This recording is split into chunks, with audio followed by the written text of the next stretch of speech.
Hi there, I'm Dr. Myrdalis Diaz-Ramirez, and this is the Design Your Physician Life podcast, brought to you by our Maxillary Mastermind, a personal and professional development program for physicians. Today, we're going to be talking about your vision. We're going to be talking about defining your own cloud with Dr. Laurie Boge from GreenCloud Apparel. Are you ready? Let's go. Welcome to the Design Your Physician Life podcast, where you will get excited about being a physician, learn the tools that can help boost your success, and great tips from successful doctors. Join us to unlock the keys to an amazing physician life. And now, here's your host, Dr. Myrdalis Diaz-Ramirez.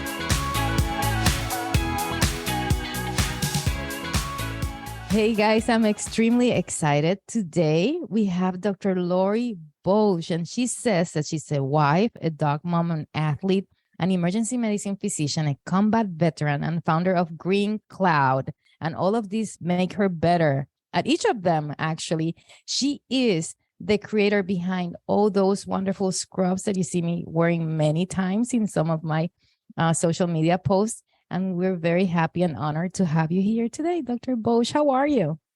Thank you so much, Dr. Diaz. I'm so happy to be here. Well, it's, we're going to get into the fashion because we all ladies here, I'm pretty sure most of us really like fashion. And I cannot tell you how many compliments I get. Just yesterday, I was wearing the scrubs. I went to this pharmacy and they said, oh my goodness, I love those scrubs. Like I know they're scrubs, but they look so stylish. Like we'll get there. But first you say, you're quite a few things. You're a wife, dog mom, athlete, emergency medicine physician. And what came first? You're a combat veteran too. Yeah. So what came first? Probably being an athlete that started at an early age. I'm a very competitive person and I love sports. I was a swimmer as long as I can remember. I've probably swam more than I've walked on earth over the years because I swam all through college and still do. It's such a great sport. But that any particular style? Freestyle was my best. But I love all of them and mixing them up. And so that taught me time management, teamwork, some of the things I have to use today. And so that's still such a big part of me. I may not compete as much, but being an athlete really is probably the earliest of those things on my list. Have you coached anyone? I found out I'm not a good coach. My husband, when we met, was like, "Oh, swim harder, come on! You're such a great swimmer. You can give me some lessons." And I really was horrible at giving lessons because it just sort of comes naturally after so many years that I don't think about it. So I'm not a very good coach in swimming. That's funny. Yeah, I say like I could never be really a good kids teacher. I would have a Velcro wall and I would just put them up there and then I don't know what I would do. Yeah, I won't do that. Anyways, so now eventually came emergency medicine, but who got inspired to be a physician? Was it like little Laurie or was it teen Laurie? Was it during your swimming that maybe something sparked it on you? It was actually in college. So I wasn't like one of those young, I know I want to be a doctor. No one in my family is a physician. But my dad had to take my car. So when I started college, I started actually with engineering as my major, and we weren't allowed to leave our car on campus. So I drove down to UC San Diego. My dad was in Arizona. He came over to pick up my car and we were walking around and I wanted to show him the pool and the library at UCSD is amazing. So we're walking around this very hilly campus and he kept having to stop. And he literally was like clutching his chest. And, I'm 18 years old and I have no idea, besides he doesn't look right, what was going on because he wasn't telling me what was bothering him. But when he drove home with my car and then went immediately to an emergency department and had quadruple bypass the next morning, at the age of 45. So an impact, something like that was like so powerful that when I started all these engineering classes, I was like, this is not, this is not doing it for me. And I switched over to biochemistry pretty quick. So I think that was kind of the moment where I was like, wait a second, I want to do something where I can help people. Yeah, so that was a pretty powerful moment. My goodness. So when you went to medical school, did you already know that you wanted to be an emergency room physician? Oh, no. I was 100% set on being OBGYN. I love the idea. That, I'm going to interrupt you, but how did your father do after the? He did well. bypass? I mean, okay. Yeah, he did okay. He survived that. So, yeah. So, but that we'll talk. That kind of led to some other things later on, of my interests. So I was 100% set on OBGYN. That the first 2 years, like any male anatomy stuff, I was like, I don't need to learn this. It's like just focused on women's health. And then when I started third year, my very first rotation was surgery. And I got beat up so bad on that rotation. I didn't even consider surgery. I was like, there's no way I could handle this. Like they would destroy me. They destroyed me in a month with, the pimping and just the way I was treated. I didn't feel at all like I belonged there. And they just made me feel really bad every day. So I was like, that's not an option.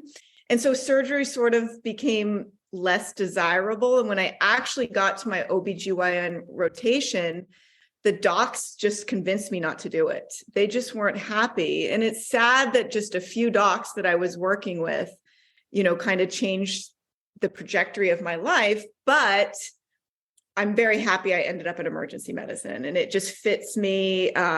It allowed me to do more than medicine, since, you have your shift work and you have the time off where you really don't need to be connected at the hospital. So I'm very happy I ended up in emergency, but it wasn't what I thought I was going to go into. Oh my goodness. And did you do any emergency work as in the military in any way? Yes, or physician work? I did the military offers an HPSP scholarship. So they pay for your medical school, and then you have to apply to military residencies, which I did. And then I was in the Army. So I matched in Texas for emergency medicine. And so I trained with the military. So yeah, that was, I remember when I was signing up. How about the male anatomy? Like maybe I had to go back and learn that. I missed it in med school, but I eventually caught up. Yeah, but I remember when I signed up for the scholarship, my mom was like, what are you doing? And I'm like, I can't afford the loans are crazy. And I just like, this is nice. They pay for everything. They pay for your housing. They pay for books. It's no big deal. I just owe them, a few years after. And she's like, but what if we go to war? And, 23-year-old me who knows everything was like, we haven't really been in a big war since Vietnam. We don't do that anymore. We just like take care of things. And then, we don't get ourselves into major wars. So I certainly ate those words a few years later, because I was an intern when 9/11 happened. I was on my ortho rotation, and everyone remembers exactly where they were when 9/11 happened. And I remember thinking, what have I done? I am in the military. I'm in emergency medicine. I'm in trouble. Yeah. And what did your mom tell you? I told you. She was really nervous and was like, was I telling you? I told you. Poor mom, I put her through so much, because later on, obviously, I did have to deploy. You're safe when you're a resident. They can't deploy you because that will just mess up your training. So I'm safe for the next 2.5 years, right? So I was an intern. So until I graduated and took my boards, I was safe. But literally, it feels like the day after, but probably within a few weeks of finishing my boards, I got my letter for deployment in the mail. And so, yeah, it just you can tell us about that deployments. So, you don't, I didn't know much about the military, obviously, but I learned very quickly. So, because even in training, my job in residency was to learn emergency medicine. We did a few, a few training events, but really we were just focusing on learning emergency medicine. And so when I got the letter, I had to report to Fort Carson in Colorado Springs on this day. And they obviously can't tell you where you're deploying to. But when I arrived, there were about 300 of us in the unit, and it was very top heavy, meaning lots of colonels and lieutenant colonels. I was a captain. And so I knew we were like going to somewhere like a bigger place, because there were just too many higher ranking soldiers there. So again, we did training for about 10 weeks. That's where I learned to fire a weapon. We learned hands-on combatives, where you're like learning wrestling moves. And I'm thinking, what in the hell am I doing? I'm the only female physician. So, when I trained, I was the only female physician in my class. Now I'm the only female physician deploying. I just felt like a fish out of water. I did bond with some of the nurses. So we had like our little support group, which is so important, and battle buddy, which is so important. But I just felt a little out of place. So, we end up in Kuwait, and then in the middle of the night, they wake us up and say, go, get on a helicopter, we're going. And we landed in Baghdad. And I ended up going to Ibn Sina, which is in the Green Zone, which is the busiest trauma center in all of Iraq. And I was there 2005, 2006, which was one of the craziest times. So I can't describe what we saw. It was so horrible, the trauma. But we did a lot of good, and that's all I can focus on, because otherwise you can't, like, how do you get past what you saw? So that's a crazy time of my life. I describe it as the best time and the worst time kind of mixed together, because I was able to save so many lives. But war is just horrendous. It is horrible. It's horrendous. Yeah. As physicians, and not only as physicians, as anybody who's in the middle of the war too, but just going back to the fact that you were from an intern resident, and suddenly you're a captain of a business that you know nothing about, right? Like, you don't know warship, right? You don't know right. Warfare you stuff. Can't get that training. And then you're a captain now, directing people of things that they put you in a position without really the adequate training, because maybe 10 weeks to suddenly be a captain is not really good enough. And then when you're going to deal with these other things that emergency medicine physicians deal, at a much lesser scale than when you do at a war, but still you're dealing with going from bay to bay to bay, where you have your emotional ups and downs, and they don't get us ready for that either as physicians. Doesn't matter if it's of the war, which is way worse, or daily living. You as emergency room physician are dealing with these emotions regularly as well, just heightened to 100x times in the war. I can't imagine. No, it was, and we were still pretty early in the war. So it wasn't like there were a lot of docs that had already deployed once and were now with us. So during the training, I was leading some of the classes because I'm ATLS certified, and I'm board certified in emergency medicine. And yes, I had trauma experience from level 1 trauma centers, but I didn't know what I was talking about. We learned very quickly, and you do a right seat, left seat, or left seat, right seat kind of thing when you get over there, where the team that's been there for a year to 15 months trains you for a few days and, gets you ready, and they start seeing the patients with you, and trauma comes pretty quick. It's tourniquets and start blood and pain control and the central lines and chest tubes and intubations, and then decide what surgeons need to be taking this patient to the operating room, right? Because it's multi-trauma from blast injuries. So is it ortho and surgery and ENT, or ortho and surgery and ophthalmology? You're just coordinating. We're figuring out in the trauma bay who needs to be involved in the OR. And because it's almost always mass casualty situations, because it's almost never just one or two, it's, a large amount at once that get hit, who goes first, second, third. So you learn very quickly, and we had such an incredible team. And, as they come in, everyone's downstairs helping. And then as the patients go up into the operating room, once we've cleared the emergency department, I can go up there and help ortho, or however, like you would see ophthalmologists hanging the blood. And I mean, everyone worked together. That takes the concept of see one, do one, teach one to a way different level. Like you're already like teaching immediately of, the team's concept, it's just like, it's a survival, literally. Yeah. That part was the medicine where we all worked together was really, that part was beautiful. What we saw was tragic, but working together to save these lives. We had a 97% survival rate. So if a soldier or Marine came to us alive, 97% we would be able to keep them alive. And they did not have minor injuries. I mean, we're talking multi-limb amputations and head injury, so much traumatic brain injury, and I mean, major injuries.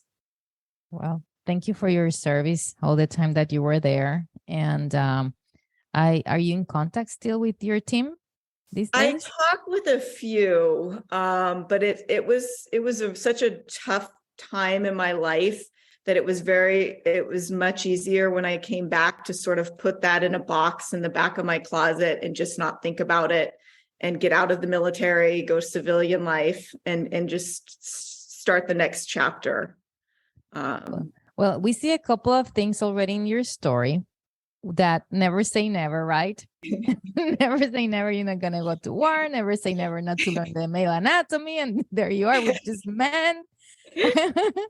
And, and well, we can say that never say never. Well, maybe teaching as a coach, you're never going to do that one. Yeah. Not swimming, maybe. Not swimming. Then you came back and you've been an emergency room physician here. Right now you're in Miami. Yes. Tell us about your career transitioning from that area to your emergency medicine, doing your emergency medicine, and then finding like curiosity in other things outside medicine. Yeah. So I come back, transition to civilian life, which was a little bit difficult because, in the military, it's not about the charting and coding and getting so many review systems. Oh, no prior authorization to do that limb salvage procedure. So that part was a little bit tough, but, we're kind of built to adapt. So I really did enjoy emergency medicine until I didn't. And so I did community medicine where I would kind of do 3 or 4 shifts. And then my husband and I would go to Europe for 10 days. And then I'd come back and do another 5 or 6 shifts. And we had this like amazing couple years where, I thought that was like what it was going to be the rest of my life. But as medicine sort of changed, more business and cuts were happening with nursing staff and pushing the docs to see so many patients per hour, I felt like the care I was giving was being sacrificed. And I didn't like that feeling. So at that point, I decided to try academics. And I really did develop a renewed passion and love for medicine when I got into teaching. So I went over to Mount Sinai in Miami and spent the next about 7 years there. And Come on. You just don't know how to teach swimming, but you know how to teach medicine. Okay. So I did teach medicine. Yeah. And I was okay at that. And I really did enjoy that. Maybe not so much the research and lecturing is, it's difficult to make it look easy, but I tried really hard. And I enjoyed that until I started getting a little bit burned, even in academics, because I didn't know how to say no. residents would come to me and say, hey, I have this an idea for a research project. Great. I mean, how can you say no to a resident who's enthusiastic? But before I knew it, I was working like a resident. And after so many years being a little bit older, I was like, I need to graduate with one of these classes. Like, I'm tired. They only have to go through this for 3 years and then they, go have a nicer life. So at that point, I decided I want to do something else. And I wasn't sure if I was completely done with medicine. I didn't know, but I knew I had to say, I'm done.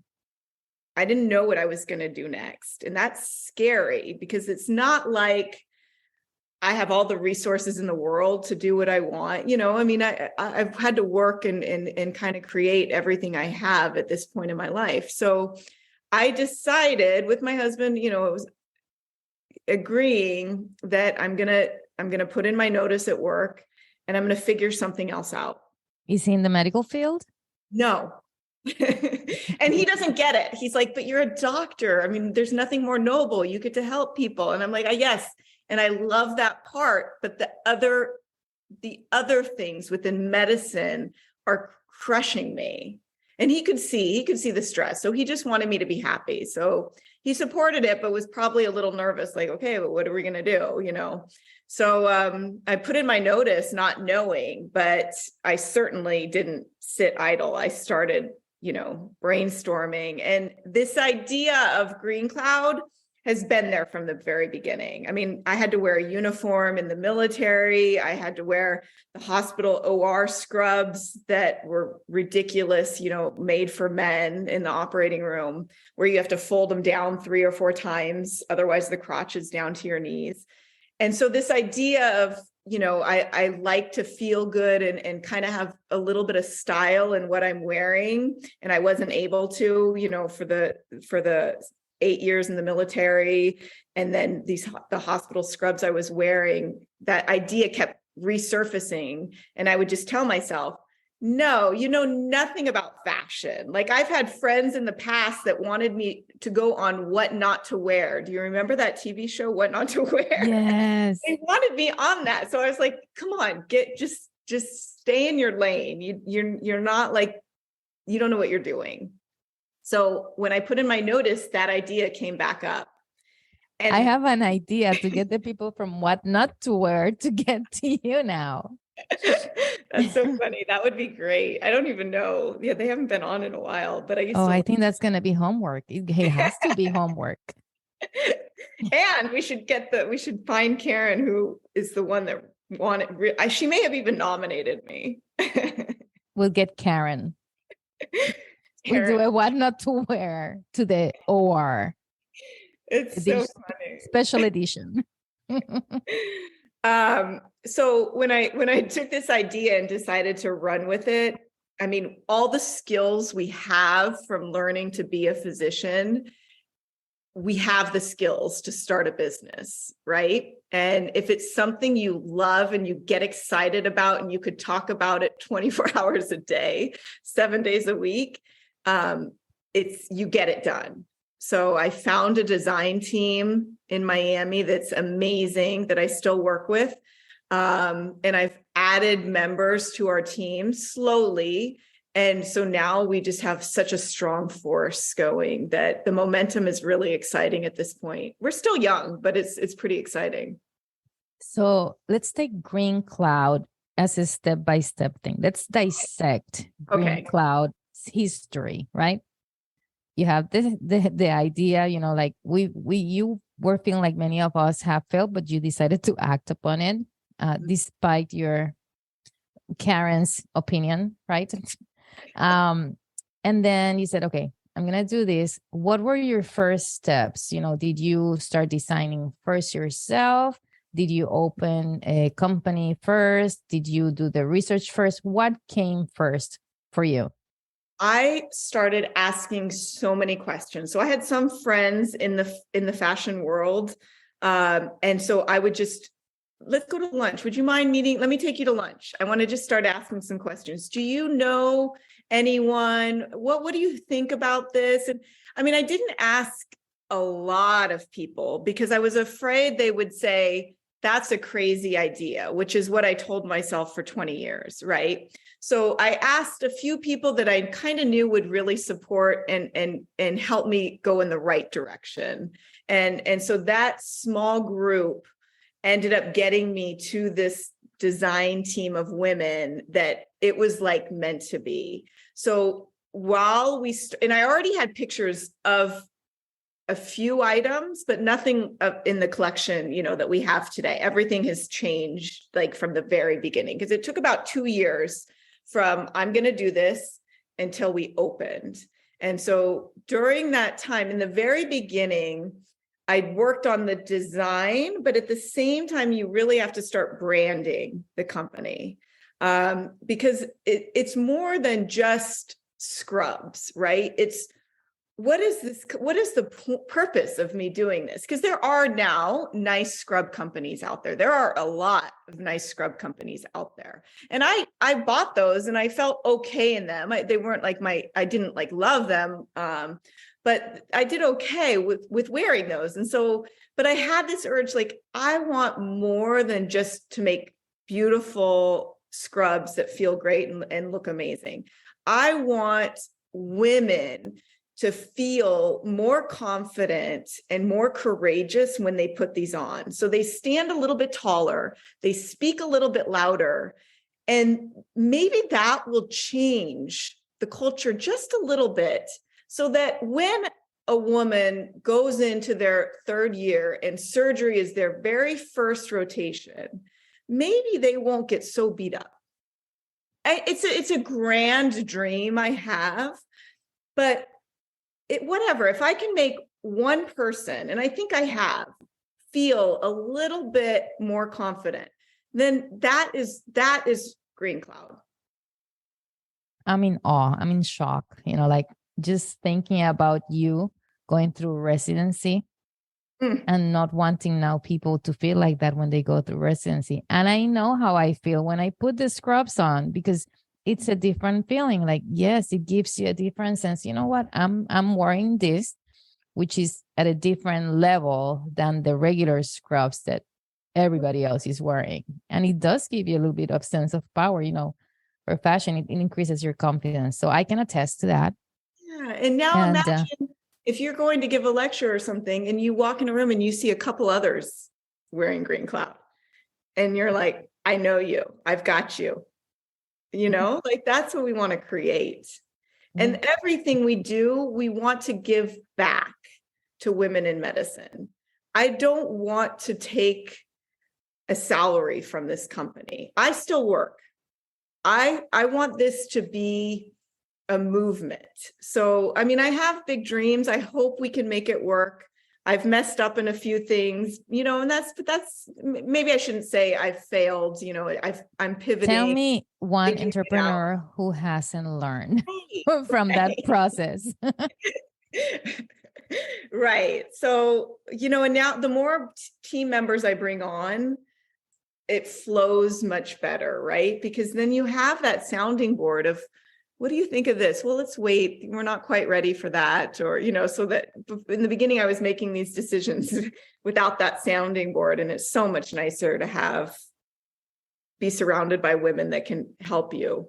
Yeah. So you have come from an idea, your passion, your why.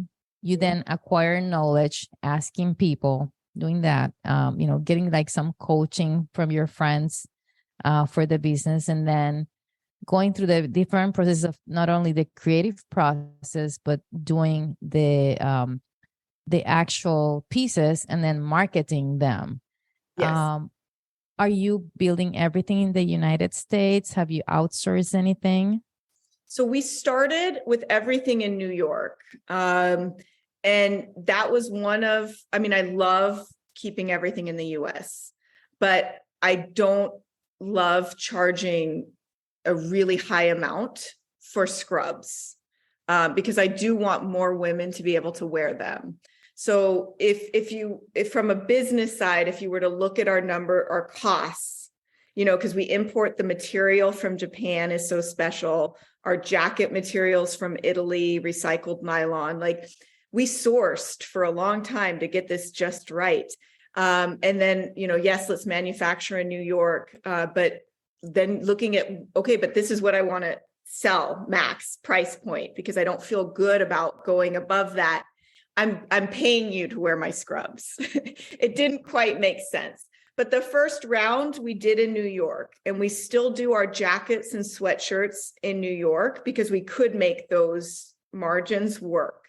And then we found amazing manufacturing companies in Dominican Republic and El Salvador, they're our neighbors in Miami. So our team has been to both locations multiple times, and we feel very good about responsibly manufacturing with neighbors. So our margins now work. The quality is impeccable. So we're happy with how we're running it now. Okay, so imagine that I'm not going to be doing scrubs, but I might be doing now suits, okay? Which is going to be a different business than yours. And I ask you, hey, Laurie, how do you find about like fabric? You're getting fabric from Italy and you're getting fabric from Japan. How do I find about that? Where do I go? Which trade shows do I visit? Right. So that's one way you can do it, is just search trade shows and try to find some that fit your schedule and maybe the right location, or go to the biggest ones, or you can find a team like I did, who this is what they majored in, in school. And this is their passion. This is what they breathe and live.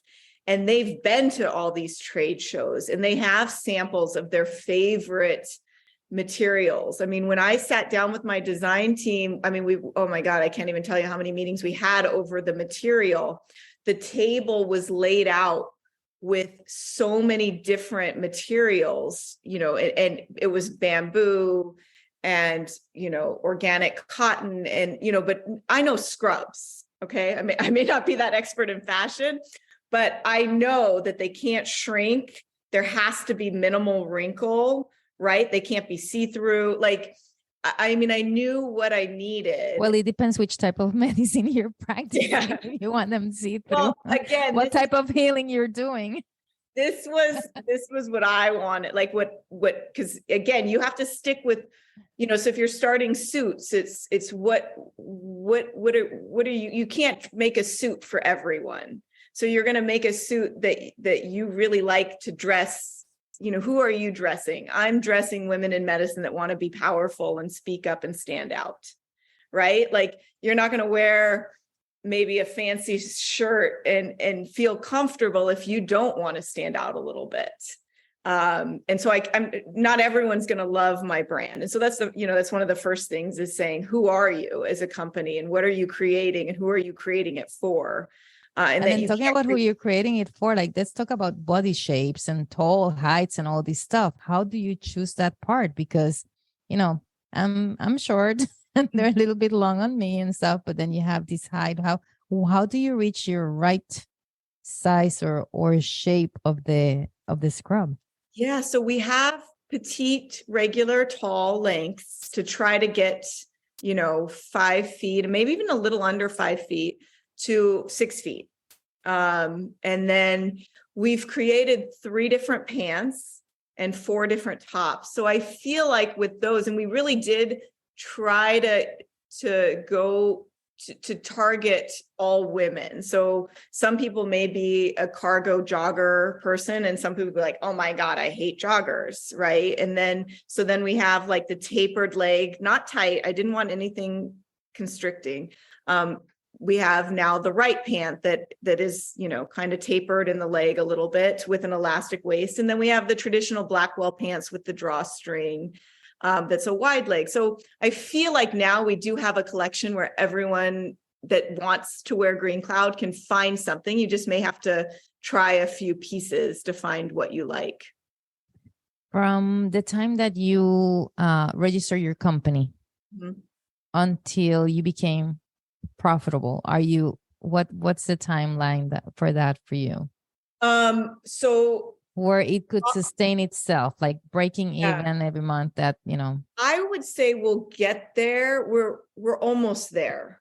I mean, I put a lot in the beginning because I did hire a design team. You can do this on your own. You can go to the trade shows, find your fabric, find a manufacturer on your own, and maybe fly there, meet with them, have them make the designs and grade it and everything. I decided to hire a team to make my tech packs, which I own. So that I can now go to any manufacturer. What's a tech pack? The tech pack would be, okay, so here's the Blackwell pants. And this is exactly, so I could send that to any manufacturer, and it's their recipe book. So they will know exactly how to cut them, what length the drawstring, how to sew, because we're very particular with the stitching. I mean, it's the details that matter, right? So, but they will know how to, whoever I send this to, I should get the exact same pants back from any manufacturer. If I just call someone, let's say in Thailand, and set up a meeting and tell them I want scrubs, this design, like, you really need a good tech pack so that they get it right. Otherwise, one manufacturer is going to make it one way, another may make it a different way, and then you're not consistent. That's wonderful. I want to know what GreenCloud means. So in medicine, we're very superstitious, right? So are you a black cloud or a white cloud? Oh, always a white cloud. Yeah. Okay. So I don't believe in that. And I never did, because I kind of think we can create our own destiny. And so I kind of played on that. I said, you know what? I've never really fit in, the only female in residency, the only female in deployment. I'm going to be my own color cloud. And I thought about pink cloud instead of green cloud. But then I thought, you know what? Green is health and harmony and good for the environment. And I just love that. And maybe we will include men at some point. I think we will. So I went with green cloud. But I have to tell you, because early when you're working on designing and branding, I maybe didn't think it through, because GreenCloud, nobody knows what the hell GreenCloud means. They think it's like a marijuana company or something. And then I have to explain, are you a black cloud or a white cloud? And maybe the younger generation doesn't even use that anymore. But we're going with it. We're GreenCloud. Oh, we're definitely superstitious in medicine. Yes. That there's no way around. Like, you never say you've had a good day until you're done with it. Exactly. Never ever say that until the very end. So there's quite a few things. So the green cloud, the white cloud, that's awesome. Yeah. And I can see the marijuana. Yeah. That would be a great marijuana brand too. No, but I really like the name. There's tons of names that really have, nothing to do with what you're looking at. But in this case, it has a great feeling once you explain it. Yeah. We are, Right. that's the way it's in medicine. Yeah. And being your own cloud. You are your own cloud. Yes. Yeah, I think we can, I mean, it's so important for each of us to be true to who we are, because that's what we're going to offer the diversity of patients we see.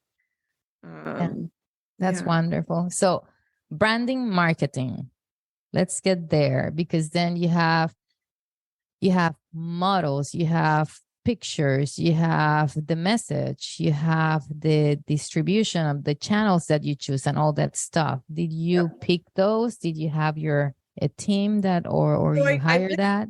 Yeah, I listened to my team. I hired a branding company to help with the website design and kind of, the GreenCloud logo and some of the branding with colors and fonts. I mean, all these things I didn't even realize. The problem is, when you're in the very early stages, you have an idea of what you want your company to be, but it becomes so much more than what you think, right? So now that we're a year and a half in, I'm already thinking I need to rebrand, but I'm going to hold off because that can be very expensive. But like I feel like our colors maybe aren't bold enough, so when you're starting, just keep that broad imagination, because you're going to learn so much more about yourself and the company as you go. So, try to think things through, but we do the best we can until we know better, and then we do better, right? So yeah, that's kind of where I started, and it's worked out. I have to look at those bolder colors when they come out, and the bolder patterns, because you just came out with the bold pattern. I think, something that's not usual for medicine. Yeah. And that's wonderful. Tell me about your husband in this process. Is he, how is he doing? Is he engaged with the company, or he's just looking at you from the distance? Not as much as I wish he would be. He's kind of been like, this is your baby. He's very supportive. Like, he goes to UPS and the post office a couple times a day, sometimes 10 times a day.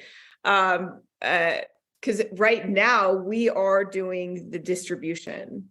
At some point, and that's one of my exciting goals, is to be able to turn that over to a third-party logistics, 3PL they call it, where they will just take over all of the distribution. But for now, it's us, which I think is very important in the beginning, to learn every aspect of your company inside and out. So I know exactly, obviously I'm seeing what's selling, I'm seeing what's being exchanged, I'm handling all the customer service, helping with sizing. So that part is very important to me. I'll be a little bit sad to turn it over, but that will just allow me to focus on other areas more. Tell me about some lessons you've learned with exchanging clothing. So, I mean, it's unfortunately, there is no universal size anymore, right? Like, every brand. Well, there is those scrubs that you fold 3 times under your belly. Yeah, right. Yeah, just make them them big, and everyone can wear them. But like, for example, if we say women medium, like, that's still between different brands. It means it's that part is tricky when you're a new company. I tried to make everything very true to size, but we did have to do a little adjustment after I started getting feedback. So I feel like we've gone through that phase for the most part. And then, yeah, so when, if someone reaches out and they're like, I don't know, this doesn't quite fit, then, I ask them, what do you like? And sometimes what I'll do is say, let me just send you a box of whatever you think you make, because you need to try it on, and I'll send a return label and you can just send back what doesn't work. But I'd rather have you try a couple sizes than just one and say, this doesn't fit me, it's not for me, because sometimes it is just putting a different size on, and then it has a totally different look and feel. And for your clientele, what's the best sold, the most sold size? Medium and large. Mm-hmm. Yeah, that's where we are. Yeah, but we have extra small all the way to 3XL. And I do have a tech pack for 4XL and 5XL. But we're just not big enough to be able, because you have to make minimums, right? So hopefully we can, as we grow, we're ready to introduce those sizes too. Which color is your favorite color? It depends on my mood. So sometimes I do when you're a white cloud, a black cloud, or a green cloud day. I mean, I love the red right now and the royal blue. I do like the bright colors, but then sometimes I just want the sand, which is kind of very soothing and classy looking. So, and even with the styles, they change. When I made the new right pant, I was like, I will never wear any other pants. And then the other day I wore the black wool pants to work because that's what I felt like wearing. So yeah, I love them all. And I do kind of rotate. Tell me about your patients when they see you with your scrubs. So this was really exciting. Because I work emergency and patients are not, they're having one of their worst days if they're seeing me, right? And they're busy and they're annoyed. And I remember walking in a patient's room and he was on the phone and he looked up and he's like, oh my gosh, I need to go. The doctor just walked in. And I was like, okay, in 20 years, I've never had that happen. But I mean, in part of it, yes, I am dressed maybe a little bit nicer than most working in the emergency department. I've been way nicer. Come on. Who wears little ruffles in their scrubs? I've been called the fancy doc now and then. But that was kind of exciting that, and they notice. And I think they feel a little bit better that, wow, this doc, she's presenting herself like she cares. Like, I don't know. I think it's, some of it may be implicit. I don't know, but I notice the patients notice. Consultants, I notice when consultants come down, they're kind of like looking me up and down, but like, I notice those little things, but it's mostly how I feel, right? Like, I feel a little bit better. And then I'm okay with calling people out if I hear something I don't like. Where before, maybe I was just kind of, I'm going to stay quiet. I don't do that anymore. Do you feel like you could fit in that TV show, What Not to Wear, these days? They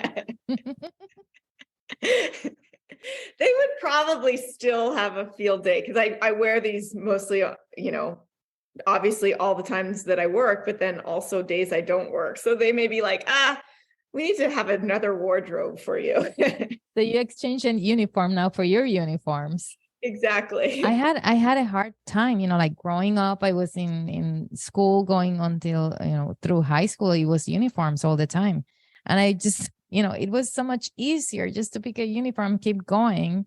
And scrubs, get into the scrubs, fashion, if there's those two words go together now they do, but with the regular scrubs, and people just wear scrubs all the time, and it's a men wearing scrubs and wherever they go and all this stuff just because it's just easier. But if you have something like that where you can not only work and then go out, ideally, we would like to change out of our scrubs, leave them behind when you've had a working day in the areas that we do. But if that's not the case, these set of scrubs provide for you to be able to attend, some certain functions, and you will be still presentable. And then people will actually comment about it, say, "Oh my goodness, those scrubs, I love them," and all these other compliments that come with them. Yeah, because if I'm getting, I cover up, I'll wear like the big gown if I'm going into any room, so you're covered when you're exposed to things for the most part. But yeah, still after a shift, I like to come home and shower and change.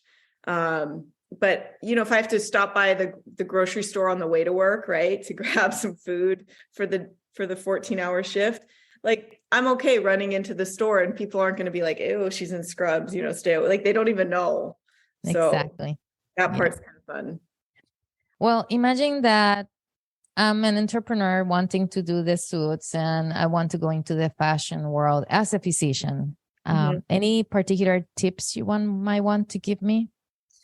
I think just start asking for help, right? Like, find people like-minded, maybe that have done it.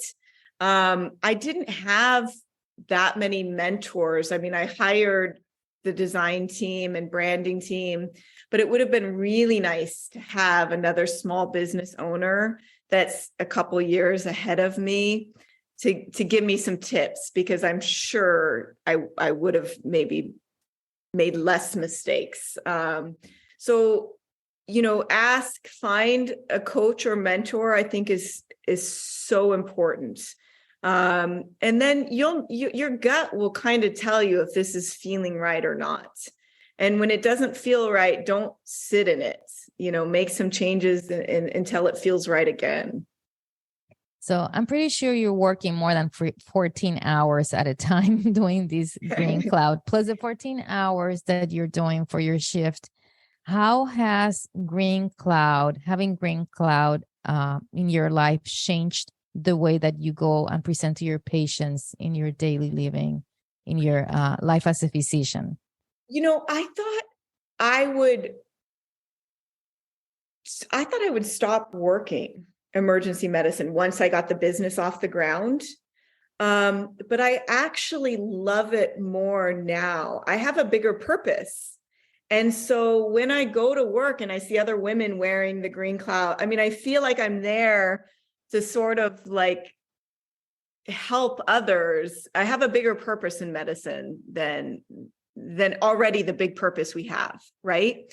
So I do look forward to my shifts. And it is a nice balance. I mean, I work every Sunday and then every other Monday, and the rest of the month is dedicated to GreenCloud. So, Sundays I work because I can't be doing packages because everything's closed. That's the rest day. So that's my ER day.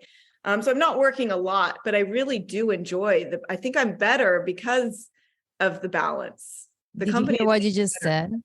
Your rest day is your ER day. You Yeah, just that's crazy. called your emergency room day, where you're like taking care of people who are dying, your rest day. Yeah, but I'm enjoying it. It doesn't make sense to me even when I hear that back, but it's working for now.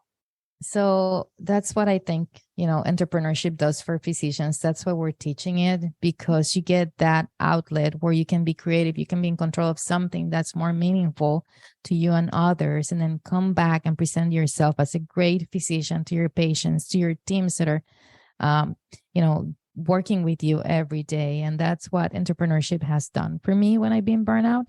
That's why we're doing it. And you're saying it perfectly, beautifully.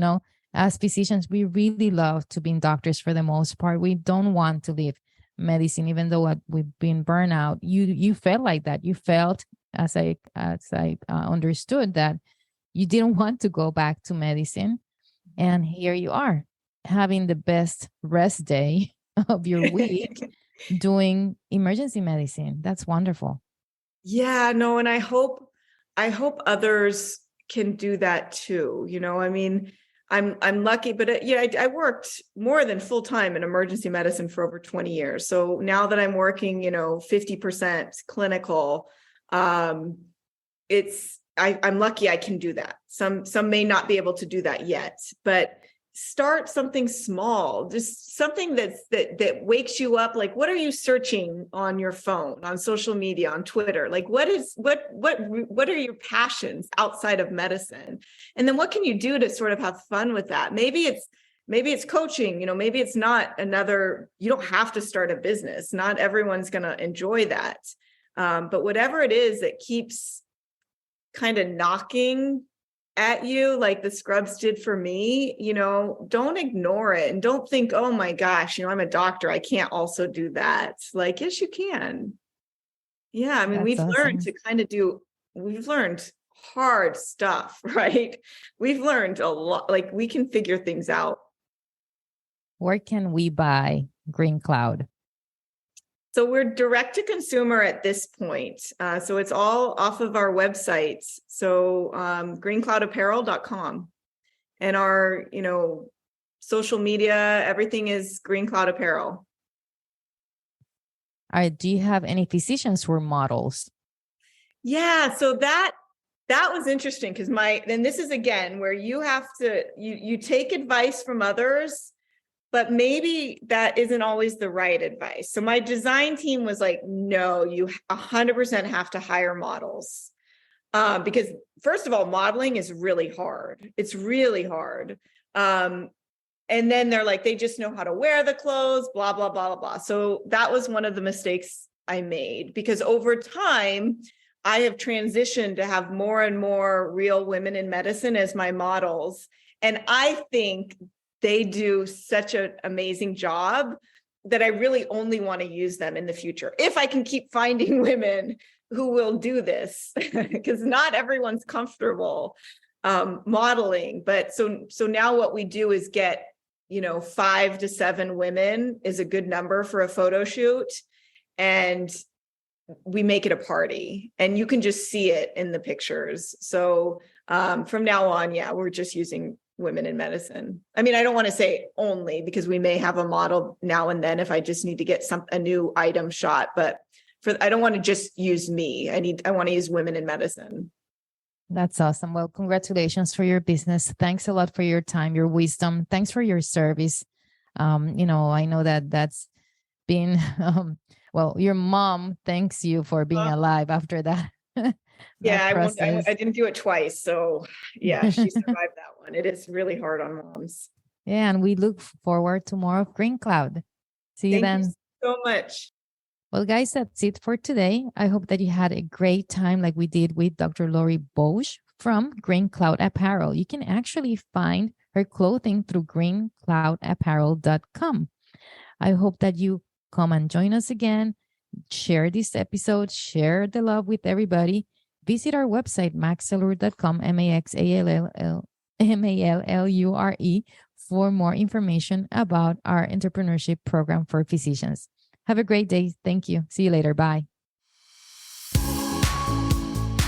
Please remember that Design is not providing specific financial, medical, or career advice. Our only intent is to stimulate your appetite for growth by sharing our experience and those of our speakers, coaches, and guests. Your personal growth and success will be unique to your circumstances and your hard work.